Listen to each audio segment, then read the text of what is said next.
میں تو جب بھی سورہ یوسف پڑھتا ہوں نا جی تو دل کی دھڑکن تیز ہو جاتی ہے, رکت طاری ہو جاتی ہے. یہ ایک ایسی صورت ہے جتنی بار آپ اسے سنیں تو آپ ایک وکھرے جہاں میں داخل ہو جاتے ہیں. کیا سوز و گداز ہے ایک شخص جو اللہ کا پیغمبر ہے, اسے اپنے بھائیوں سے تکلیف اٹھانی پڑ رہی ہے جو کہ خود ایک پیغمبر کی اولاد ہے, کافر بھی نہیں ہے, اور پھر اللہ تبارک و تعالیٰ انہیں کہاں سے اٹھا کر اس وقت کی جو سب سے بڑی آپ سمجھ لیں امپائر تھی, اس کی سب سے کرٹیکل پوسٹ کے اوپر پہنچا دیتے ہیں کہ یوسف علیہ السلام کو ان کے بھائیوں سے تکلیف پہنچی اور انہوں نے ان کو بیچ دیا, وہ غلامی کی زندگی انہیں گزارنی پڑی, اس کے بعد جیل کی زندگی, اور الٹیمیٹلی اللہ تعالیٰ نے انہیں مصر میں آپ سمجھ لیں بے تاج بادشاہی بنا دیا. لیکن وہاں پہ بھی اینڈ رزلٹ کیا نکلا؟ لا تثریب علیکم اليوم, آج کے دن میں تم پہ کوئی گرفت نہیں کروں گا. اور یہاں پر بھی نبی علیہ السلام بھی جب آپ کو پتا ہے مکے میں داخل ہوئے تو آپ نے وہی الفاظ دہرائے جو یوسف علیہ السلام نے دہرائے تھے, لا تثریب علیکم اليوم, آج میں تم پہ کوئی گرفت نہیں کروں گا.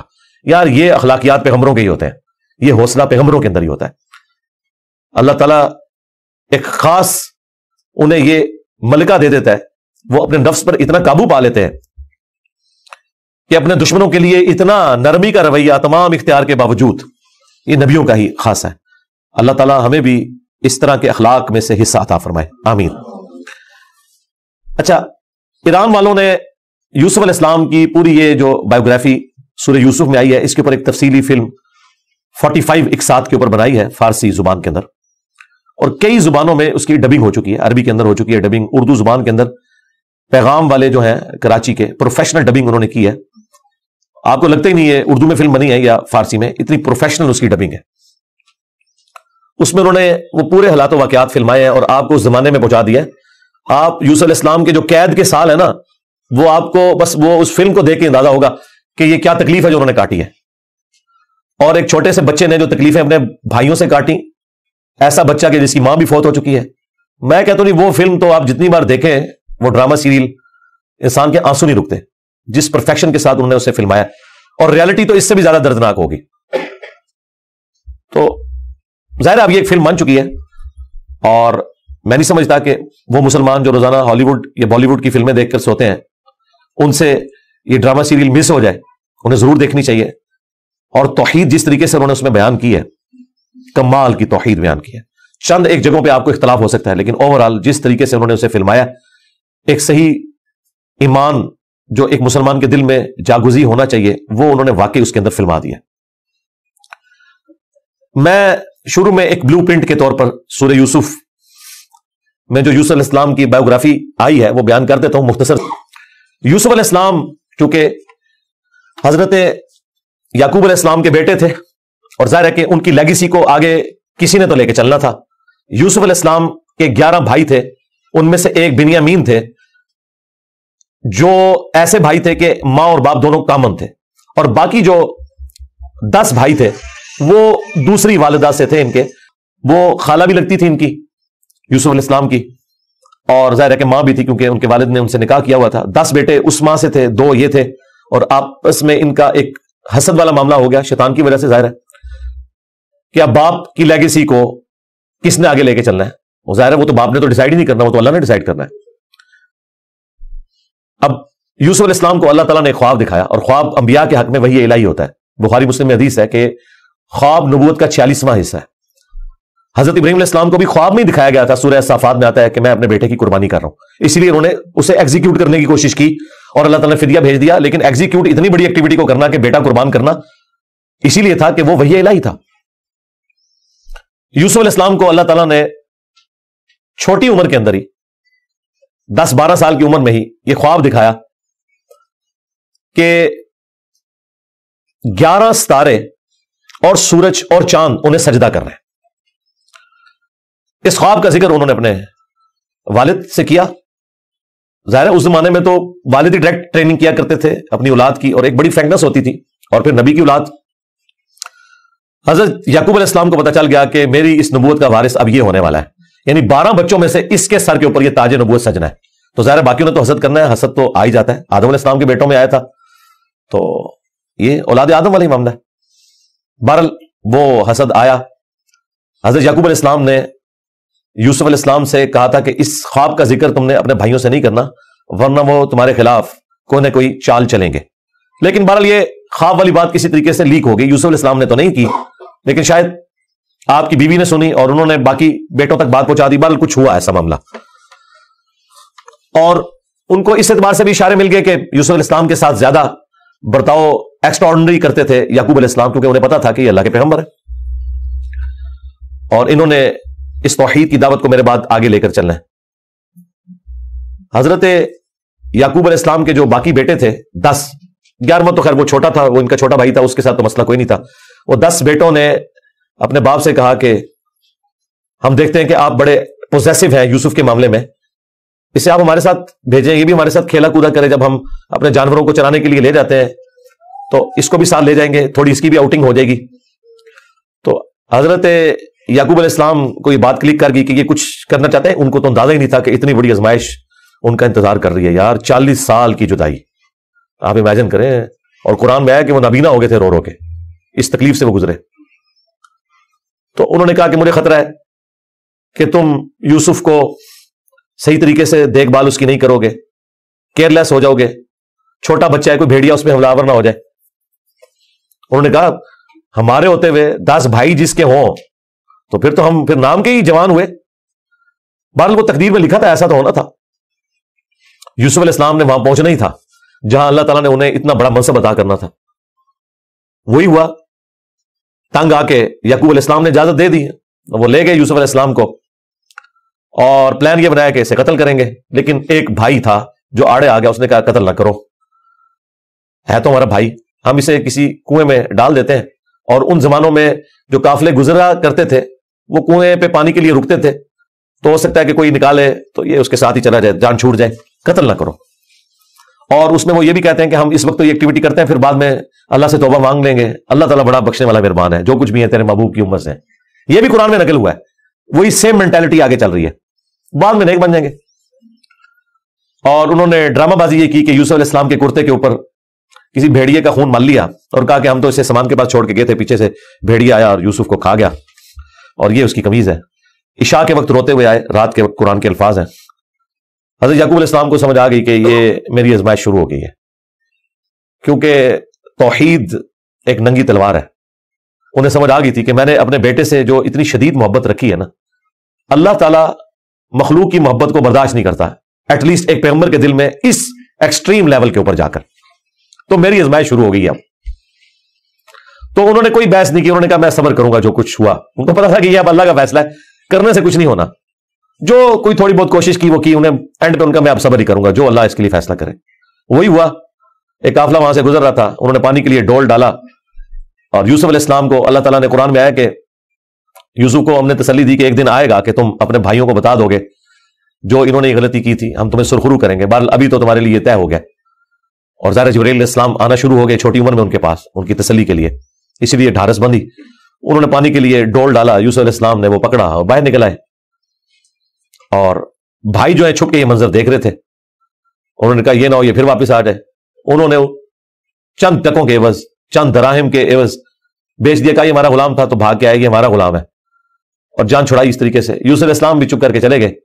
انہیں پتا تھا کہ میرے لیے فیصلہ ہو چکا ہے, اور کس تکلیف سے وہ مصر تک پہنچے, اور وہاں پہ غلاموں کا بازار لگتا تھا وہاں بیچنے کے لیے, عبرانی غلام, اور پڑھنا لکھنا بھی جانتے تھے, ذہین بہت تھے. تو عزیز مصر وہاں سے گزر رہا تھا, یعنی آپ سمجھ لیں بادشاہ کے بعد جو سیکنڈ پوسٹ ہوتی ہے. اس نے دیکھا کہ یہ تو شکلی غلاموں والی نہیں ہے, یہ کوئی ایکسٹرا آرڈنری بندہ ہے. اس نے خرید لیا اور لا کے اپنی بیوی سے کہا کہ یہ میں خرید کے لایا ہوں, اولاد تو ہماری کوئی نہیں, ہو سکتا ہے ہم اسے ہی اپنا بچہ بنا لیں. اور یوں یوسف علیہ السلام کہاں دور دراز کے شام کے علاقے جو سویلائزڈ بھی نہیں تھا, بھیڑ بکریاں چرانے والے بدو لوگوں میں سے اٹھ کے اس وقت کی سب سے سویلائزڈ حکومت مصر کی, فرعونوں کی حکومت. آج تک آپ یہ اہرام مصر, گیزا کے جو ہے پیرامڈز یہ دیکھ رہے ہیں, یہ ان لوگوں نے تعمیر کیے ہوئے. وہاں پہنچ کے, اور قرآن کے الفاظ ہے کہ ہم نے یوں اس کے لیے معاملہ آسان کر دیا کہ وہ عزیز مصر کی تربیت میں رہے اور علم حاصل کرے. ظاہر ہے کہ وہ کتنی بڑی بڑی میٹنگز ہوتی ہوں گی جس میں میٹنگ کا ارینجمنٹ کرنا, کھانے پینے کا ارینجمنٹ کرنا, اور ایک خادم کی حیثیت سے باتیں بھی سنتے ہوں گے. یوں اللہ تعالیٰ نے ان کی لرننگ کروائی, اور یوں وہ جوانی کی عمر کو پہنچ گئے. اب عزیز مصر کی جو بیوی تھی ظاہر ہے کہ وہ ادھر کا جو ماحول تھا ایک بے حیائی کا، اس کا وہ شکار تھی. وہ صرف وہ نہیں تھی، باقی عورتیں بھی تھیں. اس کی قسمت مری ہوئی تھی اس اعتبار سے کہ آزمائش سب سے پہلے اس پہ پڑی. یوسف علیہ السلام کو اللہ تعالیٰ نے حسن دیا ہوا تھا، تو وہ ان پہ فریفتہ ہو گئی اور اس نے کوشش کی کہ انہیں برائی پر آمادہ کرے. دروازے بند کر دیے، قرآن کے الفاظ ہیں، برائی کی طرف بلایا. پہلے بلایا تو کسی اور کام سے تھا، اور اللہ تعالیٰ نے قرآن میں کہا کہ اس عورت نے یوسف کا قصد کیا، یوسف بھی قصد کر لیتا اگر اپنے رب کی نشانی نہ دیکھ لیتا، برہان. اور وہ نشانی قرآن میں نقل نہیں ہوئی، اسرائیلی روایتوں میں ملتا ہے کہ ان کو ان کے والد یعقوب علیہ السلام کی شبیہ دکھائی گئی، جو کہ یوں انگلی سے اشارہ کر رہے تھے کہ بیٹا یہ کام نہیں کرنا، اس طرف نہیں آنا. تو وہ بچ کے، ظاہر ہے اللہ نے فرمایا کہ یہ امور ہمارے مخلص بندے تھے، یعنی مخلص چنے ہوئے. ایک لفظ ہے مخلص جو اخلاص شو کرتا ہے، ہم مخلص ہونے کی کوشش کرتے ہیں، لیکن مخلص پیغمبر ہوتے ہیں جنہیں اللہ اپنے لیے خالص کر لیتا ہے. اللہ نے کہا ہم نے بچایا، یعنی انبیاء بھی جو بچتے ہیں نا برائیوں سے، وہ اللہ کی مدد کی وجہ سے. بہرحال اس تکلیف سے وہ گزرے. خبر لیک ہو گئی، کیونکہ جب اس نے قصد کیا تو یوسف علیہ السلام بھاگے. اللہ تعالیٰ نے مرزانہ طور پر وہ دروازے کھول دیے، اور یہ سین جس طریقے سے انہوں نے فلمایا ہے پہنچا دیا جی انہوں نے اس جگہ پہ، اس فلم کے اندر ایران والوں نے. بہرحال قرآن کے الفاظ ہیں، جب وہ دروازے کے اوپر پہنچے تو وہاں سے عزیز مصر آ گیا، اور پیچھے عورت بھی ہے تو اسے بھی شک پڑ گیا. وہاں پہ کوئی سیانہ بندہ تھا جس نے کہا کہ یہ دیکھو کہ اگر یوسف کی قمیض آگے سے پھٹی ہوئی ہے تو یوسف جو ہے وہ مجرم ہے، اور اگر یہ پیچھے سے پھٹی ہوئی ہے تو پھر وہ عورت مجرم ہے. کیونکہ یوسف علیہ السلام بھاگے تھے، اس نے پیچھے دوڑ لگائی ان کو پکڑنے کے لیے، تو پیچھے سے قمیض پھٹی ہوئی تھی اور وہ پیچھے سے پھٹی نکلی. ایران والوں نے فلم میں یہ فلمایا کہ وہ ایک شیرخوار بچہ بول اٹھا، لیکن یہ دور کی بات ہے. اگر یہ واقعہ ہوا ہوتا تو سارے کے سارے یوسف علیہ السلام کو اسی وقت نہ مان لیتے کہ یہ تو کوئی عام انسان نہیں ہے. مجھے لگتا ہے کوئی سمجھدار آدمی تھا جس نے مشورہ دیا، اور یہ لاجیکل بھی تھا. تو عزیز مصر کو پتہ چل گیا کہ اس عورت کی چال ہے. پھر بھی وہ باز نہیں آئی. جب اس کی خبر لیک ہوئی تو اس نے کہا میری تو دم کٹ گئی ہے، میں اب ساری عورتوں کی دم کٹواؤں گی. اس نے وہ جتنی بڑے اشرافیہ وہاں مصر کا تھا ان ساری عورتوں کو دعوت پہ بلایا، اور سب کے ہاتھ میں ایک ایک چھری دے دی، قرآن کے الفاظ ہیں، اور ایک ایک سیب دیا، اور یوسف علیہ السلام کو کہا کہ ان عورتوں کے سامنے آؤ. تو قرآن کے الفاظ ہیں کہ جب یوسف علیہ السلام ان کے سامنے آئے تو عورتوں نے بے خیالی میں وہ کاٹتے ہوئے سیب کو اپنی انگلیاں بھی کاٹ لی. کاٹنے سے مراد یہ نہیں کہ وہ کٹ کے لادہ ہوگی، مراد یہ کہ اس پہ تھوڑا بہت زخم آیا. یہ اتنا نہیں ہے کہ وہ انگلیاں ٹوٹ ٹوٹ کے کوئی لادہ ہوگی تھی، یا کوئی ساری عورتوں نے یہ سب کچھ کر لیا.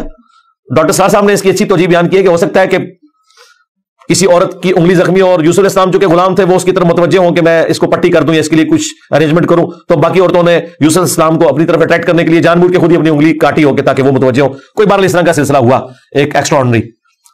اور جب یہ حالت ہوئی تو اس نے پھر کہا کہ ہاں یہ تھا جس کے لیے تم مجھے بات کر رہی تھی، تم لوگ بھی تو اس میں گرفتار ہو گئے. اور پھر اس کی ڈٹائی ہے، اس نے کہا کہ میں اسے برائی کی طرف بلا رہی ہوں، اگر اس نے میری بات نہ مانی تو میں اسے جیل میں ڈلوا دوں گی. تو یوسف علیہ السلام نے دعا کی کہ یا اللہ مجھے جیل قبول ہے اس برائی کے عوض، کہ میں تیرا مجرم بنوں. دیکھیں کوئی گناہ بھی نہیں کیا، برائی سے بچے ہیں. ہم ہوں تو ہم کہ ہمیں انعام ملے، وہ کہہ رہے ہیں مجھے انعام میں جیل مل جائے کہ میں ان کے شر سے بچ جاؤں. بہرحال پھر وہ بہانہ کر کے ان عورتوں نے جھوٹے الزامات لگا کے یوسف علیہ السلام کو جیل میں ڈلوا دیا. یوسف علیہ السلام بھی راضی تھے، ٹھیک ہے چلے گئے. آلموسٹ 9 سے 10 سال تک وہ جیل میں رہے، اور وہ جیل کا جو انہوں نے سین فلمایا ہے وہ بندہ دیکھ نہیں سکتا. جو وہاں پہ کسپرسی کی حالت تھی انہوں نے گزاری، لیکن آپ کے اخلاق سے متاثر ہو کے دعوت توحید بھی وہاں پہ پہنچی. اور اسی دوران 2 ایسے قیدی تھے کہ ان دونوں نے الگ الگ خواب دیکھے، اور انہوں نے یوسف علیہ السلام سے کہا کہ آپ اچھے بھلے معلوم ہوتے ہیں، اگر آپ تعبیر بتا سکتے ہیں. ان کا میں اس کی تعبیر جو بتاؤں گا وہ تعویل ہوگی، پھر وہ مقدر ہو جائے گی. اور وہ خواب انہوں نے اپنا بیان کیا. ایک نے خواب یہ بیان کیا کہ میں نے یہ دیکھا کہ میں اپنے رب یعنی اپنے اس بادشاہ کو شراب نچوڑ کے دے رہا ہوں. دونوں کے قتل کے فتوے جاری ہو چکے ہوئے تھے. تو یوسف علیہ السلام نے اسے کہا کہ تم عنقریب چھوٹ جاؤ گے. دوسرے نے دیکھا کہ میرے سر کے اوپر روٹیوں کا ایک ٹوکرا ہے اور اس سے جانور پرندے کھا رہے ہیں، تو ان کا تم سولی دیے جاؤ گے اور تمہاری لاش سے جانور کھائیں گے. اور وہی ہوا. اور قرآن کے الفاظ ہیں کہ جسے نجات ملنے والی تھی اسے یوسف علیہ السلام نے کہا کہ جب تم چھوٹ جاؤ تو اپنے بادشاہ سے میرا ذکر کرنا کہ میرے ساتھ یہ زیادتی ہوئی ہے. لیکن قرآن کے الفاظ ہیں کہ شیطان نے وہ ذکر بھلا دیا. ظاہر ہے اللہ نے تو کوئی اور ہی فیصلہ کیا ہوا تھا. اور یوں آلموسٹ 9 سے 10 سال ان کے جیل میں کٹ گئے، یہاں تک کہ اس بادشاہ کا جو بیٹا ہے وہ تخت نشین ہوا، اور اس نے خواب دیکھا. ظاہر بادشاہ کو اللہ تعالیٰ اس طرح کے خواب دکھایا کرتا تھا. مخلوقات کو دیکھنے کی ذمہ داری اللہ تعالیٰ نے بادشاہوں کے اوپر ہی رکھی ہوئی ہے جو ان کے انڈر رعایا ہے. کہ 7 دبلی پتلی گائے جو ہے وہ نیل سے نکل کے 7 موٹی گایوں کو کھا رہی ہیں، اور 7 خشک بالیاں ہیں اور 7 جو ہیں وہ ہری بالیاں ہیں. اب یہ بڑا ایک ایکسٹراڈنری خواب تھا. اس نے اپنے وہ سارے تعبیر بتانے والے بلائے، سب کے سب عاجز آ گئے. تو وہ جو چھوٹ چکا تھا ایک قیدی، وہ بادشاہ کا بڑا قریبی تھا جو اسے شراب بنا کے دیتا تھا، اسے یاد آیا کہ ہاں ایک شخص قید میں ہے. اور یاد کب آیا؟ دیکھیں 9-10 سال کے بعد. اس نے کہا میں ایک ایسے شخص کو جانتا ہوں کہ جو آپ کو اس کی تعبیر بتائے گا. تو وہ بادشاہ نے کہا ٹھیک ہے اسے لے آؤ یہاں پہ. یوسف علیہ السلام نے تعبیر بتا دی جو باقی معبر نہیں بتا سکے. بادشاہ کو بھی لگا یہ تعبیر اسی طریقے سے ہے کہ 7 خوشحالی کے سال آئیں گے، اور اس کے بعد 7 سال آئیں گے 7 ایئرز قحط سالی کے، جس میں آپ یہ والا غلہ جو سٹور کیا ہوگا وہ استعمال کریں گے، اور پھر اس کے بعد بارش ہوگی. 7 سال تک بارش نہیں ہوگی. اور ان 7 سالوں کے لیے آپ نے اپنی وہ والی گندم سنبھال کے رکھنی ہے جو ان خوشحالی کے 7 سالوں میں خوب پیداوار ہوگی. تو بادشاہ نے کہا انہیں بلا کے لاؤ. انہوں نے کہا نہیں، پہلے میرا وہ مسئلہ حل کریں جو میرے اوپر الزامات لگا کہ ان عورتوں نے اندر کیا. پھر بہرحال وہ معاملہ بھی سیٹل ہوا. عورتوں نے مان لیا کہ یوسف علیہ السلام کی کوئی غلطی نہیں تھی.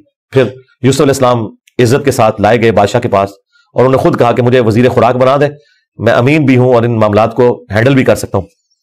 پھر انہوں نے جس طریقے سے ان معاملات کو ہینڈل کیا اور کہا کہ آپ نے گندم کے دانوں کو بالیوں سے باہر نہیں نکالنا. یہ سٹوریج کا طریقہ بھی یوسف علیہ السلام کو اللہ تعالیٰ نے سکھایا. یوں گندم خراب نہیں ہوتی، سال ہر سال آپ استعمال کر سکتے ہیں. آج بھی گندم اسی طریقے سے سٹور ہوتی ہے. اب وہ قحط سالی صرف مصر تک نہیں تھی، شام تک بھی پھیل چکی تھی. اور وہی بھائی بالآخر گندم کی تلاش میں مصر آئے. انہیں تو پتہ ہی نہیں تھا کہ ان کا بھائی یہاں کا بے تاج بادشاہ بن چکا ہے. یوسف علیہ السلام نے انہیں پہچان لیا. ان تو سوچے نہیں تھا کہ یہ سب کچھ ہوا. کوئی اس وقت انٹرنیٹ کوئی اس طرح کی تو چیز ہے ہی نہیں تھی. تو یوسف علیہ السلام نے انہیں غلہ دیا اونٹ بھر کے، اور جاتے ہوئے خادمین کو کہا کہ ان کی جمع پونجی بھی آپ نے ان کے اسی سامان کے اندر رکھ دینی ہے تاکہ یہ متاثر ہوں اور اگلی دفعہ پھر آئیں. اور پھر ان سے انٹرویو کیا. تو انہوں نے کہا ہمارے تو اس طرح بھائی ہیں، ایک بھائی ہے وہ ہمارے والد صاحب تو اس کو اپنے سے جدا نہیں ہونے دیتے. اس کے اندر وہ اپنے اس بیٹے کو تلاش کرتے ہیں جسے بھیڑیا کھا گیا تھا، اور وہ بیٹا سامنے تھا. یوسف علیہ السلام کے بارے میں اللہ تعالیٰ فرماتا ہے کہ یوسف علیہ السلام یہ باتیں سن رہے تھے اور دل ہی دل میں کہہ رہے تھے کہ تم ظالم ہو، لیکن اللہ کی طرف سے اجازت نہیں تھی. ان کا اچھا پھر تم دیکھ رہے ہو اس بھائی کا بھی سامان میں تمہیں دیتا ہوں، اگلی بار اس بھائی کو ساتھ لے کے آؤ گے ورنہ میں تمہیں سامان نہیں دوں گا. ظاہر کسی بہانے سے تو بلانا تھا نا. اور واپس جب پہنچے انہوں نے دیکھا یہ تو اتنا فیاض بادشاہ ہے، اس نے تو ہماری وہ جمع پونجی جو بھی تھا، کوئی کاٹن لے کے گئے تھے، اس وقت تو بارٹر سسٹم ہوتا تھا نا، وہ واپس کر دیے. تو اپنے والد سے کہا کہ آپ اپنا وہ بیٹا بھی بھیجیں، وہ تو بڑا اچھا بادشاہ ہے. تو ان کا نا ایک دفعہ تم اسی کے بھائی کو لے گئے تھے وہ واپس نہیں آیا، اس کو تو میں ابلاغ نہیں کروں گا. ان کا ابا جی پھر بھوکے ہی مریں گے. آپ کون سے شیخ عبد القادر جیلانی ہے کہ آپ نگاہ مار کے یہ کچھ کر لیں گے؟ ہاں تو اور کیا، گندم کے لیے انبیاء ان کی اولادیں. اور یہ تو ہمیں سکھاتے ہیں کہ جی بڑے سے بڑا غوث قطب ابدال کسی صحابی کے پاؤں کی خاک بلکہ گھوڑے کے قدموں کی خاک نہیں ہے. تو قرآن میں تو کچھ اور ہی مل رہا ہے. اب بڑی فاقے آ رہے ہیں کہ کیا کریں. ان کا ٹھیک ہے بس دوسرا بھی اب دیتا ہوں. اور پھر اس پر انہوں نے ایک جملہ بولا کہ قریب ہے کہ اللہ تعالیٰ مجھے میرا یوسف بھی واپس کر دے. انہیں پتا چل گیا کہ ابھی بھی میری آزمائش باقی ہے. میں نے یوسف کو بنیامین میں تلاش کرنا شروع کر دیا تھا، ابھی بھی وہ والی کامل توحید جو اللہ کو ریکوائرڈ ہے نا، جو پیغمبر سے ریکوائرڈ ہے، ایکسٹراڈنری، والذین آمنوا اشد حبا للہ، اس کا بھی اعلیٰ ترین درجہ. تو انہوں نے کہا بہرحال مجھ سے پکا عہد کرو کہ اس بھائی کو واپس لے کے آؤ گے یہاں تک کہ سارے قتل ہو جاؤ، پھر تو معافی ہے، ادروائز تم لوگ زندہ واپس آئے اور اس کو نہ لائے میں تمہیں معاف نہیں کروں گا. ان کا یہ بڑی عہد کرتے ہیں جی، میں فکر ہو جائے آپ، ایسا ہی ہوگا. لے گئے. اب وہاں تو یوسف علیہ السلام نے پلان کیا تھا. جاتے ہی انہوں نے بنیامین کو تو اپنے پاس بلا کے کہا کہ میں تیرا وہ گم شدہ بھائی یوسف ہوں، بلکہ ان کی نظر میں تو وہ سمجھ لے فوت ہی ہو چکے تھے. اور کہا کہ اپنے بھائیوں کو نہیں بتانا تم نے، میں ایک طریقے سے تمہیں یہاں روکوں گا کیونکہ بادشاہ کے قانون میں تمہیں روک نہیں سکتا. تو اس کے لیے قرآن میں الفاظ ہیں کذالک کدنا لیوسف، ہم نے یوسف کو یہ تدبیر سکھائی تھی، ایک ہیلا سکھایا کہ وہ بادشاہ کا ایک قیمتی پیالہ تھا جو بنیامین کے سامان میں انہوں نے واپسی پہ رکھوا دیا. اور جب وہ واپس جانے لگے تو پیچھے سے آواز لگائی گئی قافلے والوں تم چور ہو. اور یوسف علیہ السلام کو پتا تھا کہ بنی اسرائیل میں چوری کی سزا یہ ہے کہ وہ شخص پھر غلام بن جاتا ہے جس کی اس نے چوری کی ہوتی ہے. ان کا بتاؤ اگر کوئی چور نکلا، ان کا جس کے سامان میں نکلا وہ آپ رکھیں اس بندے کو. تو انہوں نے مختلف جگہ سے شروع کیا، بنیامین سے سٹارٹ نہیں کیا ورنہ تو پلان ڈسکلوز ہو جاتا. الٹیمیٹلی بنیامین کے سامان میں سے نکلا. تو انہوں نے کہا اس کا بھائی بھی اسی طرح چور تھا، اندازہ کریں ہر جگہ وہ ٹھونک مارتے سن نال. تو اچھا یہ پھر ایران والوں نے اس فلم میں کھولا کہ وہ کس چوری کی طرف اشارہ کر رہے تھے. وہ یوسف علیہ السلام سے ان کی پھوپھی بڑی محبت کرتی تھی، وہ لے گئی تھی اور وہ ان کو اپنے پاس رکھنا چاہتی تھی. تو انہوں نے کہا کہ میرا فلاں قیمتی کپڑا جو ہے وہ چوری ہو گیا، حالانکہ وہ چوری نہیں ہوا تھا، اور وہ یوسف علیہ السلام کے سامان سے انہوں نے ریٹریو کیا، اور اس کے بدلے میں یعقوب علیہ السلام کو کچھ عرصہ اپنے اس بیٹے کو اپنی بہن کے پاس چھوڑنا پڑا. تو یہ ان کو کلک کر گیا آئیڈیا، یہی والا آئیڈیا انہوں نے اپنے بھائیوں کے اوپر بھی اپلائی کیا. اور ان کے بھائیوں کا بھی اشارہ اسی طرف تھا کہ اس نے تو بچپن میں اس کا بڑا بھائی بھی چور تھا، حالانکہ اس نے چوری نہیں کی ہوئی تھی، نہ ادھر چوری والا معاملہ تھا. بہرحال ان میں سے ایک بھائی نے کہا بھائی میں تو واپس نہیں جاؤں گا، میں تو ابے سے عہد کر کے آیا ہوں کہ بھائی میں تو اپنے بھائی کی یاد میں ادھر ہی رہوں گا جب تک کہ کوئی معاملہ نہ ہو. تم لوگ جاؤ نا ذرا اور جا کے ابا جی کو ساری صورتحال بتاؤ، اور بتاؤ کہ تمہارا یہ بیٹا چور نکلا ہے اور ہم لاکھ قسمیں کھائے، آپ نے ماننا نہیں ہے. تو وہ چلے گئے واپس. پھر حضرت یعقوب علیہ السلام نے ایک خط روانہ کیا، ریکویسٹ بھیجی عزیز مصر کو. انہیں تو نہیں پتا تھا کہ ان کا بیٹا ہی ہے، اور وہ بڑے دردناک انداز میں انہوں نے اس فلم میں فلمایا. الٹیمیٹلی جب وہ اگلی دفعہ واپس آئے، ان کا ہمارے ابا جی تو پہلے ہی نابینا ہو چکے ہیں، اب یہ دو جدائیاں کیسے برداشت کریں گے، آپ رحم کریں، ہم پہ ترس کھائیں. پھر یوسف علیہ السلام نے کہا کہ تمہیں یہ ساری باتیں اس وقت نہیں یاد آئی، تمہیں یاد بھی تم نے اپنے بھائی کے ساتھ کیا کیا تھا. تو وہ جب سٹوری انہوں نے بیان کرنی شروع کی تو انہیں پتا چل گیا کہ یہ وہی یوسف ہے. انہوں نے پوچھا آپ یوسف ہیں؟ ان کا ہاں، دیکھو اللہ نے مجھے کیا کچھ عطا کیا ہے. اور انہوں نے کہا کہ ہمیں معاف کر دیں. انہوں نے کہا لا تثریب علیکم اليوم، آج کوئی گرفت نہیں ہے. شیطان نے یہ ہمارے درمیان جدائی ڈالی تھی، کیونکہ اتنے بڑے منصب تک پہنچنے کے لیے تکلیف بھی تو کاٹنی پڑتی ہے نا. حسین بننا بھی سوکھا تو نہیں ہے، جنتی نوجوانوں کا سردار بننا ہے تو پھر قربانی تو دینی پڑے گی، اور انبیاء کو یہ پتا ہوتا ہے کہ قربانی سے گزر کے ہی آپ مقام حاصل کرتے ہیں. انہوں نے کہا کہ یہ میری قمیص لے جاؤ، اللہ تعالیٰ نے وحی کے ذریعے مجھے بتائی ہے یہ بات، جا کے میرے والد کی آنکھوں پہ ملو، اللہ تعالیٰ ان کی بینائی کو واپس کرے گا. اور یوں وہاں سے ایک قاصد نکلا وہ کرتا لے کے یوسف علیہ السلام کا. قرآن کے الفاظ ہیں، حضرت یعقوب علیہ السلام کہتے ہیں کہ اگر تم مجھے مفند نہ سمجھو، وہی المحند عن المفند، قرآن میں الفاظ ہیں یہ، یعنی یہ نہ سمجھو کہ میرا دماغ سٹیا گیا ہے، تو مجھے تو یوسف کی خوشبو آ رہی ہے. اچھا یوسف کی خوشبو اس وقت نہیں آئی جب وہ بک کے جا رہے تھے، کیونکہ اللہ تعالیٰ نے پردہ ڈالا تھا. ادھر اللہ نے یوسف کی خوشبو، بہرحال وہی بشارت لے کے آیا، آنکھوں کو لگائی، بینائی واپس آ گئی، اور ساتھ خط آیا کہ اب آپ واپس آئیں، یہاں پہ میرے پاس آ رہے ہیں اور بنی اسرائیل کو شفٹ کریں. وہ سارے ود فیملی وہاں شفٹ ہوئے. وہاں یوسف علیہ السلام آل نال تھے، انہوں نے ایک قطعہ زمین ان کو دیا، اور یوں بنی اسرائیل وہاں پہ آباد ہو گئے. اور پھر حکومتی لیول پہ رہے، یہاں تک کہ وہاں پہ ایک نیشنل موومنٹ غالب آئی اور ان کو غلام بنا لیا گیا، جو کسی زمانے میں بادشاہت انجوائے کر رہے تھے. اور پھر ان غلاموں میں اللہ تعالیٰ نے حضرت موسیٰ علیہ السلام کو مبعوث کیا اور فرعونیوں سے نجات دلوائی، ایک منجی اور ہادی بنا کے. اور پھر وہ جاتے ہوئے المستدل علاقے میں آتا ہے. یوسف علیہ السلام نے وصیت کی تھی کہ جب کبھی بنی اسرائیل یہاں سے شفٹ ہو تو میری لاش بھی لے جانی ہے. پھر وہ لاش بھی لے گئے، اس پہ میری تفصیلی ویڈیو ریکارڈ ہے، آپ یوٹیوب پہ دیکھ سکتے ہیں.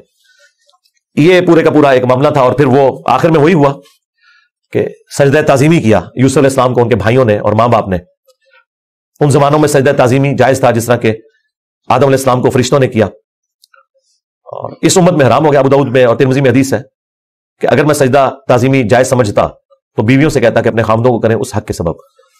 ابو داؤد میں تو الفاظ ہے، ایک صحابی نے حضور کو سجدہ کیا، آپ نے فرمایا سر اٹھا کیا کر رہا ہے، جب میں فوت ہو جاؤں گا تو میری قبر سے گزرو گے تو کیا مجھے سجدہ کرو گے؟ انہوں نے کہا نہیں یا رسول اللہ. فرمایا مجھے کو سجدہ کر رہا ہوں. اگر میں سجدہ جائز سمجھتا تو بیویوں سے کہتا کہ اپنے خامدوں کو کریں. اور یہ سجدہ تعظیمی، سجدہ عبادت ہمیشہ سے اللہ کے لیے رہا ہے. جبرائیل علیہ السلام نے حضرت آدم کو سجدہ عبادت نہیں کیا، سجدہ تعظیمی تھا. ان زمانوں میں ٹو باؤ ڈاؤن بھی ہوتا تھا، جھکا بھی جاتا تھا. ہمارے نبی علیہ السلام پر اللہ تعالیٰ نے جو ختم نبوت فرمائی تو توحید بھی ایسی کامل کی ہے کہ اب یہ سب کے سب معاملات ختم. ختم نبوت کی برکت سے کشف، الہام، یہ سب کچھ ختم غیر نبی کے اوپر. سوائے بخاری مسلم میں مبشرات، وہ بھی خواب، وہ اللہ کی طرف سے بھی ہو سکتے ہیں، شیطان کی طرف سے بھی ہو سکتے ہیں، نفس کی طرف سے. وہ تو وقت پورا ہوگا تو پتہ چلے گا یہ سچا یا جھوٹا ہے. باقی نبی علیہ السلام نے کہا اب یہ نبوت کی خبریں ختم ہو چکی. اگلے زمانوں میں یہ ہوتا تھا، اللہ تعالیٰ غیبی خبریں دیا کرتا تھا غیر انبیاء کو بھی. اور اگلے زمانوں میں یہ بھی تھا کہ سجدہ تعظیمی ہوتا تھا. اللہ تعالیٰ نے توحید بھی اس امت میں کامل کی کہ سجدہ تعظیمی بھی حرام کر دیا، اور اب کسی کے لیے سجدہ نہیں ہے. بل وہ سجدہ کیا تو حضرت یوسف علیہ السلام نے کہا ابا جان یہ دیکھ لیں، یہ تعبیر ہے میرے اس خواب کی جو میں نے وہ بچپن میں دیکھا تھا. سرکار وہ خواب جڑا دیکھا ہے وہ تعبیر ہونے اس کا مزہ لوٹنے کے لیے 40 سال کی مشقت، جدائی، وہ بڑی تکلیف دہ چیز ہے. وہ جو آخری سین انہوں نے فلمائے ہیں نا، یعقوب علیہ السلام اور یوسف علیہ السلام کی جو ملاقات والا سین ہے، وہ بندہ دیکھ نہیں سکتا. اس زمانے میں انہوں نے پہنچا دیا جی، جو ایران والوں نے وہ ڈرامہ سیریل بنائی ہے 45 ایک ساتھ کے اندر.